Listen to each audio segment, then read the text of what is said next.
Hello everyone, good morning. আমি সুদীপ্তা চলে এসেছি একটি নতুন একটা ব্লগ নিয়ে। দীর্ঘদিন একটা বিরতির পর আবার একটি নতুন ব্লগ নিয়ে এসেছি।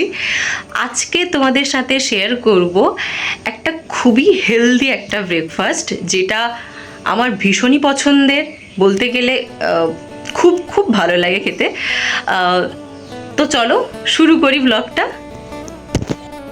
প্রথমে আমি এখানে নিয়েছি দুধ, মধু, ওটস, শুকনো খেজুর, আর আমার কাছে যা যা ফল ছিল আম, বেদানা আর আপেল। প্রথমে আমি দুধটা ভালো করে জাল দিয়ে দেব, তারপর আমি দিয়ে দেব শুকনো খেজুর। শুকনো খেজুর যেহেতু খুব শক্ত হয়, ওটা সেদ্ধ হতে সময় লাগে, তাই জন্য শুকনো খেজুরটা সর্বপ্রথম আমি দিয়ে দেব।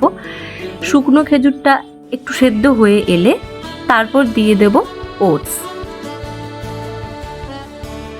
তারপর আমি অ্যাড করেছিলাম খুবই সামান্য লবণ, যেটা কেউ দিতে পারো নাও দিতে পারো, এটা অপশনাল। আমার লবণ ছাড়া ভালো লাগে না, তাই জন্য আমি লবণটা অ্যাড করেছি। ওটসটা ভালো করে ফুটে এলে তারপর আমি দিয়ে দেব মধু। তোমরা চাইলে বাতাসা দিতে পারো, চিনি দিতে পারো, আমি বেশি মধুটাই প্রেফার করি। অন্যদিকে আমার কাছে যা যা ফল ছিল আমি সব কিছু ছোটো ছোটো করে কেটে নিয়েছি। আমার এখানে ওটস একেবারেই রেডি হয়ে গেছে। এবার আমি এটাকে ঠান্ডা করব। খুব বেশি ঠান্ডা করব না, হালকা উষ্ণ গরম থাকবে।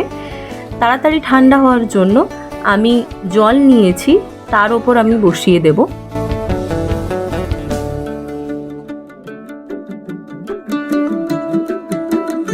ওটসটা ঠান্ডা হয়ে গেছে, এরপর আমি একে একে ফল অ্যাড করে দেব।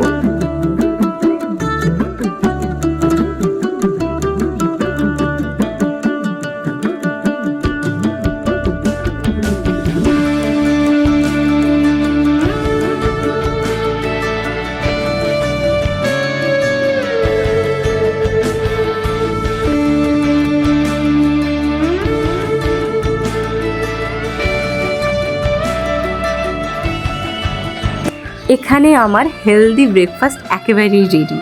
ডেকোরেশনের জন্য কাটা ফলগুলো অল্প করে ছড়িয়ে দিয়েছি। ডেকোরেশন আমার একেবারেই কমপ্লিট। ভিডিওটি কেমন লাগলো তোমরা অবশ্যই কমেন্টে জানিও। কেউ চাইলে এটা ট্রাই করতে পারো, ভীষণ উপকারী। ভিডিওটি আমি এখানেই শেষ করছি। দেখা হচ্ছে পরের একটি নতুন ব্লগে।